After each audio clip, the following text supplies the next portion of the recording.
too shabby for the first week of November. And heading over to Mike Yanni now, who's at the SAIT Culinary Campus cooking from a brand new cookbook. Mike? Well, hello, Jill. We're talking salmon this morning. This guy. Okay, this guy's not really talking. I hate to, the illusion, spoil the illusion, but those teeth are sharp. Oh, yeah. Those teeth are sharp.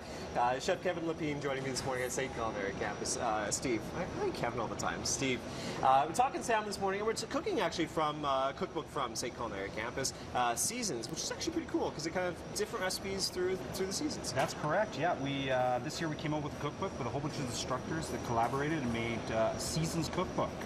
So we're doing a recipe this morning. We're doing some cured salmon from my recipe out of the cookbook. It's yes. fitting that it's from the winter section because of the snow on the ground. Exactly. Yes. Yeah, we fit right in this weekend, don't we, with that, right? Yeah. Excellent. Okay, so let's going to cure the salmon first. Yes.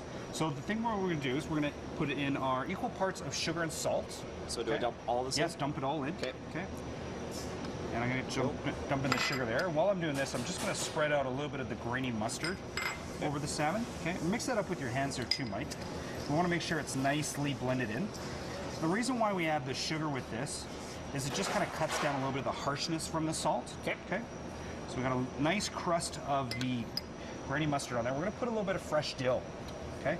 Now we don't have to worry about the stems or anything because what we're going to do is after this has been cured, we're actually going to wash all this mix off. So throw it all in there. Just throw it all in.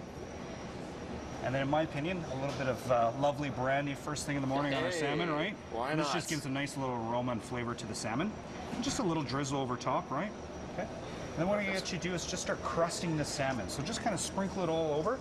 Okay.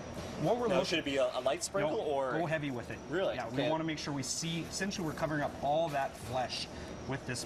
So this heavy, salt. Yes, heavy. Go heavy. Oh heavy. yeah. There's a dump around there. It's looking great. Sugar Yeah. Keep going. Salt. Yeah, keep going. Keep going. Make sure you wow. get a little on the thicker part here.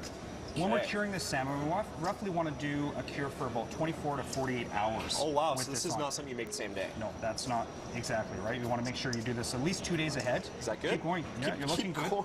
I know it's a little crazy to look at, but again, this is going to create that little bit of preservation, right, and draw all that moisture, and that's going to essentially be the cooking aspect to this. Dump her on there. Okay. Yeah. That's looking great. So again, it's all nicely covered. Yep. We're going to put just a little parchment paper over top and a baking tray over top. And we're going to lightly press this in the fridge, again, for about 24 hours to 48 hours. Okay. And again, essentially why we're putting this, just so we get a little weight so that salt and sugar works through the flesh of that salmon. Okay, so we're going to put that in the fridge. So now we're going to have the curing set in motion here and then find out what we're going to do with the salmon after we're done curing it. Potential. Cured salmon, there you go. That's a good trick, the cookie sheet on cookie sheet. It is a good trick.